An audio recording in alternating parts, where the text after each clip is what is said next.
Welcome to Mavericks Fishery, a newly opened carp fishery in Essex. It's March 2025 now, but 6 months ago I was here before there was any swims. There was a lot of work still to be done and the water level was a good 10-12 foot down. I caught up with Andy, the owner, so here's a little interview of all the things that he said that had to be done before we could get open.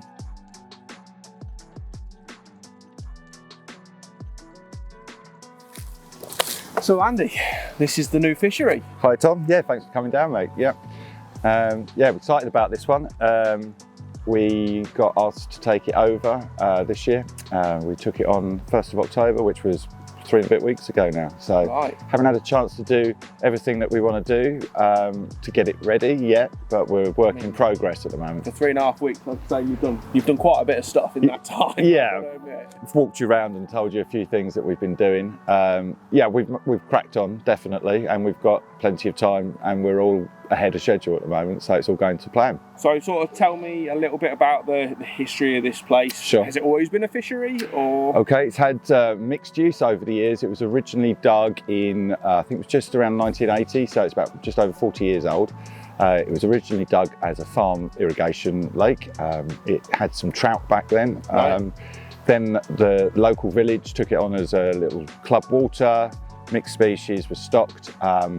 And after that, that remained a club water for many years. There's still some remnants around here of all the little match pegs and scaffold poles here and there. You can sort of see just round that corner there's a few scaffold poles. It's nice to have a history with a lake. You know, we've dug new lakes before and things, but it's nice to also recreate lakes and turn them into something else as well. You know, I suppose it's served its lifespan as that kind of venue, and it's outgrown it with the fish that were in it and natural progression. Correct, we came along and it was, in my opinion, it was definitely in a need of a bit of a revamp. Things have changed over that period of time, obviously.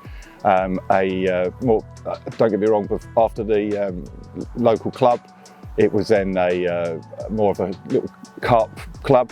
Right, like a little syndicate style. Still more focused then, more on carp fishing and the coarse fish. Some of the coarse fish still remain, but it was obviously, as we know, things changed. There seemed to be more interest in carp, so it evolved into that. But again, it was still, you know, a local club. I think there was 14, 15 swims, even as a carp lake, more as a carp lake on here. And how big is this lake? So yeah, it's 2 acres actually. It does hold a really good volume of good quality water, but it's 2 acres. We're thinking more about 5 anglers on here, more of a social lake, fishing from one bank, nicely spread swims, etc. So that's what we've got going on down here. Just them nice 5-6 swims. Yeah. Give you a bit of choice. 4 or 5 anglers. Exactly. Plenty of space each. That's a bit more manageable than 14, 15 swims. Certainly, yeah, for sure. As you know, Tom, we've got quite a few other lakes and they all serve different purposes, but certainly we know that there's a big demand for, you know, exclusive lakes. I'm not saying that this necessarily will be, but lakes that are ideal for small groups, you know. And this lends to that perfectly, doesn't it? It is, yeah. The moment I saw it, it definitely, that's what was my suggestion as to the plan that we would do with it. We would, you know, it needed a lot of work doing to it. It was very overgrown, wasn't enough light, oxygen getting into the water and also onto the banks.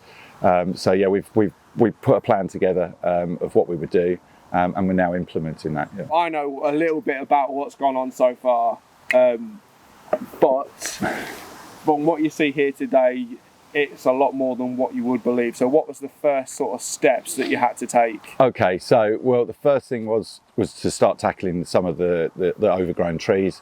You know, I love trees, don't get me wrong, but the place was really overgrown. So yeah, we tackled some of the trees around the perimeter of the lake, focusing, and many of them were actually in the water. The split willows growing out at angles. It was, you know, really, we wanted to leave a lot of feature, obviously, but it did need sorting out. So yeah, first job was definitely to decide what we were doing with regards to what trees we were cutting down. Was there anything that was, you know, of any importance, which there wasn't.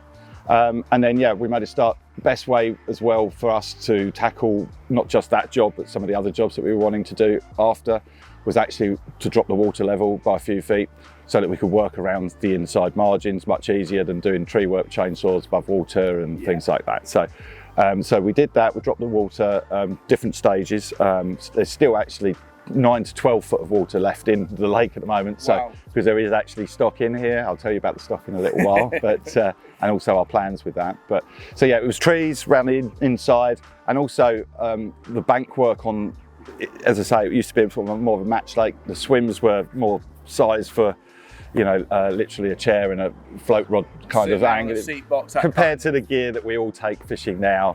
And the comfort that we need to be in a bit more, or want to be in a bit more, certainly for our customers. So you showed me some of the photos earlier, and quite literally the area of the peg that was there was no more enough for your rods to actually be in. I wouldn't want to try and sit a bit. We wouldn't be able to be in. You just couldn't. It was as simple as that. So the only choice then was the bank behind that sort of so-called swim. They were very narrow because of the trees. It never got any daylight, any sun. The whole place was mud. Right. Again, you couldn't even set a bivvy up because there wasn't enough level. It was like a raised bank, and it dropped away behind it and then in front of it to the water. So you were kind of like, that's not a comfortable night's sleep. Definitely not, especially not with the slipping and sliding in the mud. So we knew we had sort of banks out.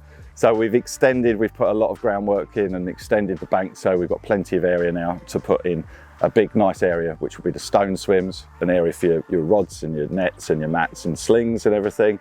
And then still another area which is plenty big enough for a nice grassy bank, etc. And we can have a nice stone path between each swim as well. Right. So you're not going to end up with loads of muddy banks, muddy boots everywhere. No. Although, you know, it's a very real fishing scenario, and that it's going to be aimed a little bit more comfortable, I think. Correct. And it also make it really ideal for winter fishing because you're a bit more protected and you're not in the mud and you're not underwater. Nothing worse than being frozen cold and muddy at the same time. That's the worst. No, don't want to be taking a bale of straw fishing to just to avoid that. So yeah, we're salting the banks out, salting the trees out.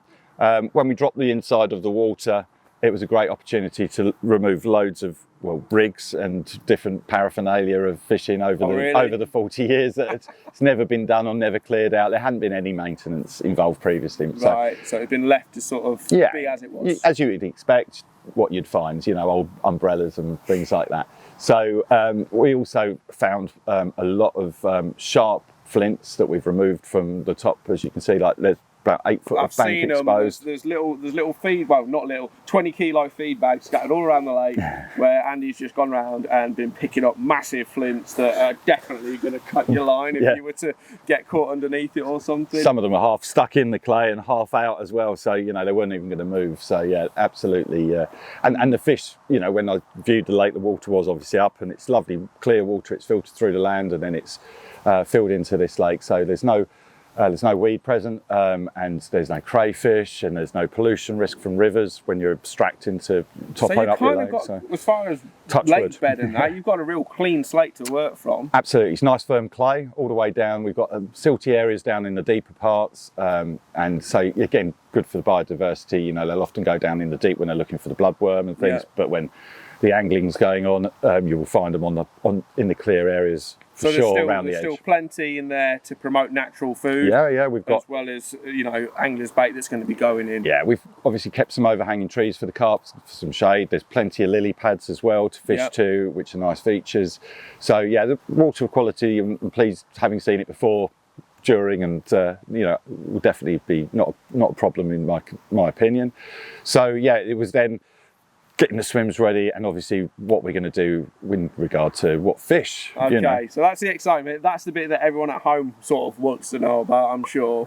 Hopefully more than just that, but yeah, what fish? Well, we have fish in here which we took on, and we've got evidence and photos of carp, English carp, up to 39 pounds something ounces. Wow. And that was a while ago, and we've got the photos of those, and they're still in here.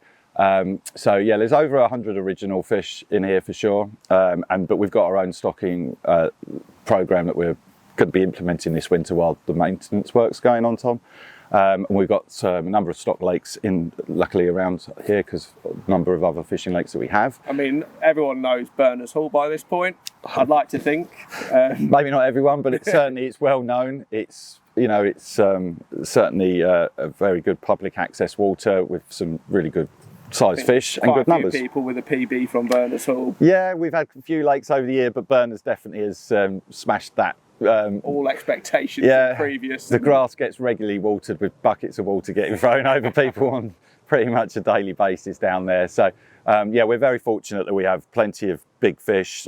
Not that we're taking any of the fish from Berners Reservoir. We've got the same strain of fish that I've been growing. They're the parents of some of these fish that you've got in the stock ponds and things like that. So. Yeah, exactly. And we've got those from all different year classes and all different sizes.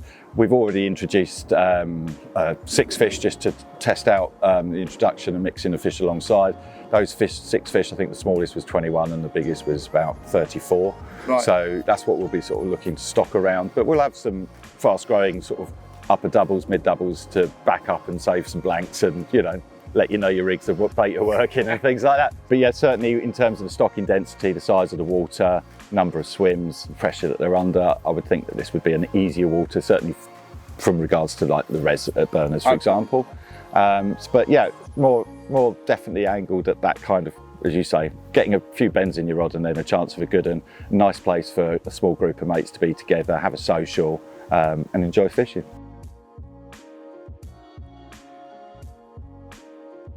So Andy. So Tom. I know you. I've done a lot of bits of fishery stuff with you over the years. Many and years. I know for a fact that work on a fishing lake does not happen without you having a rod out at the same time.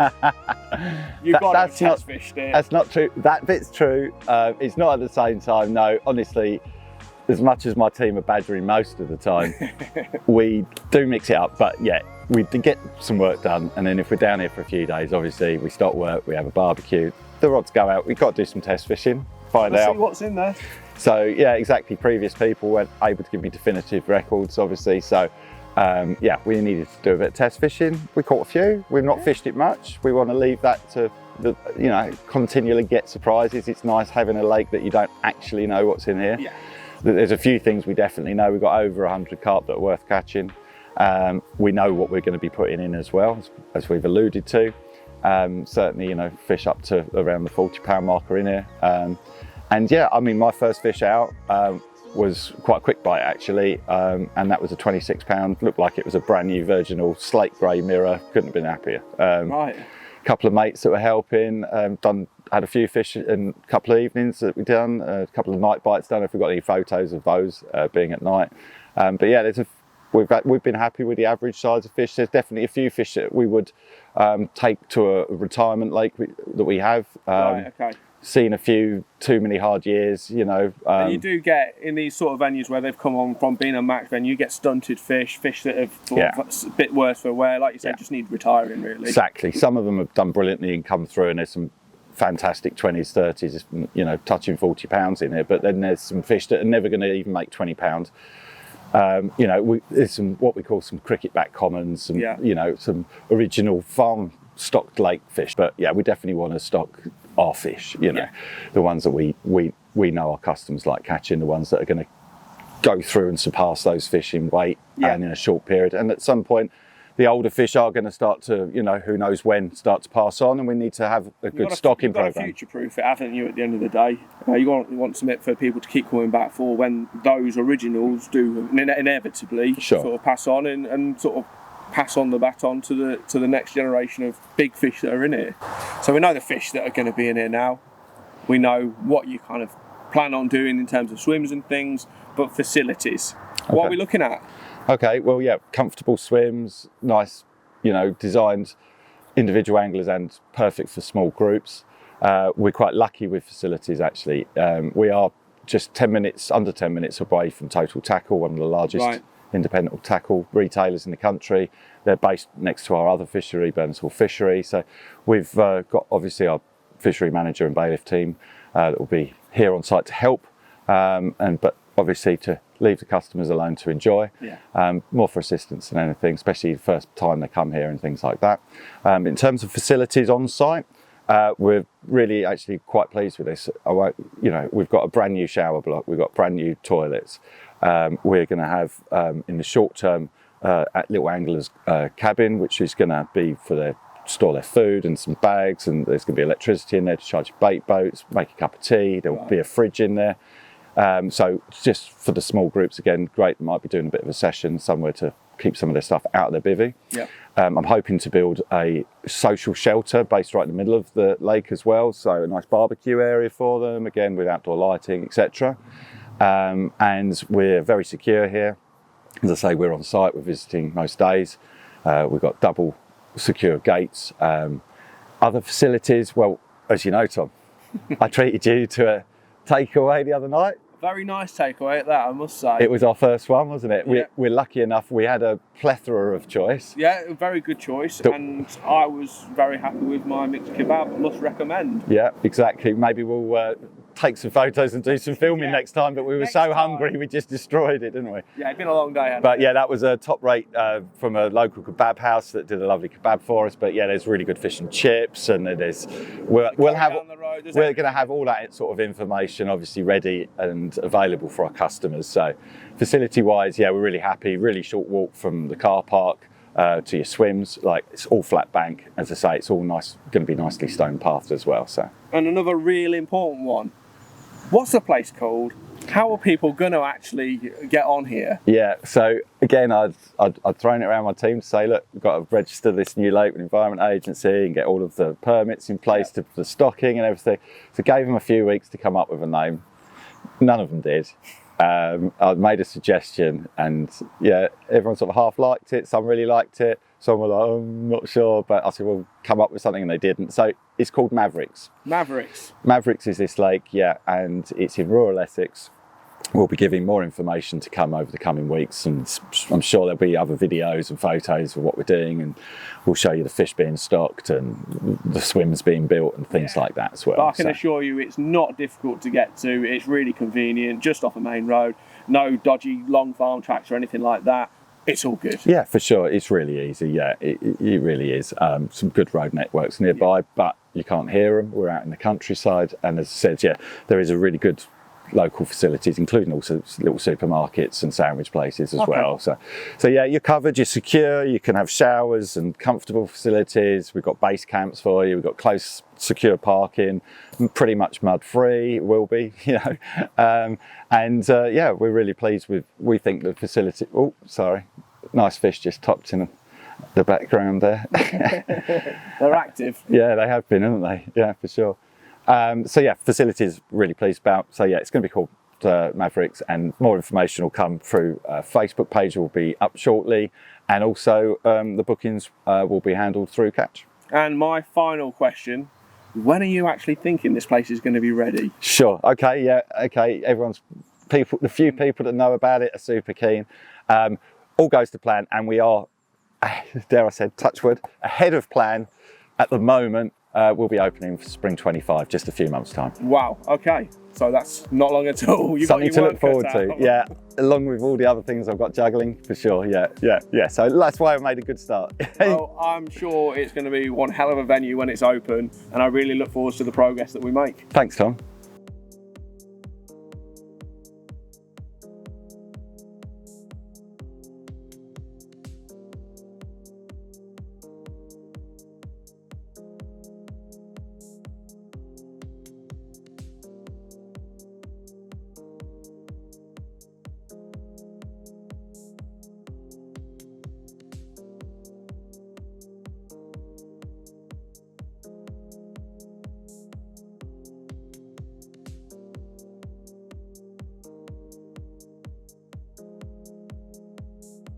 So that was back in October.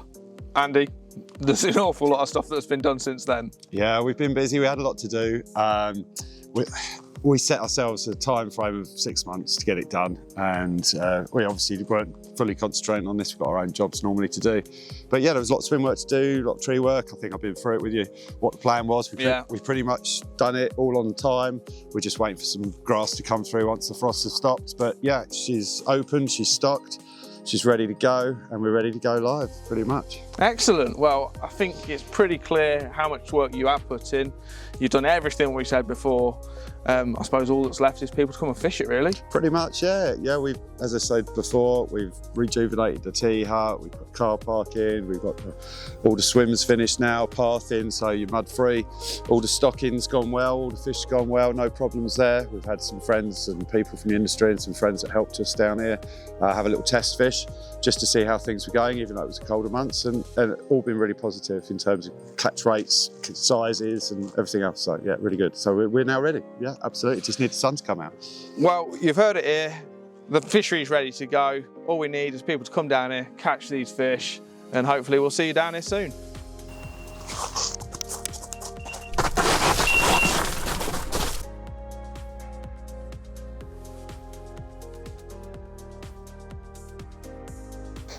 Phone calling.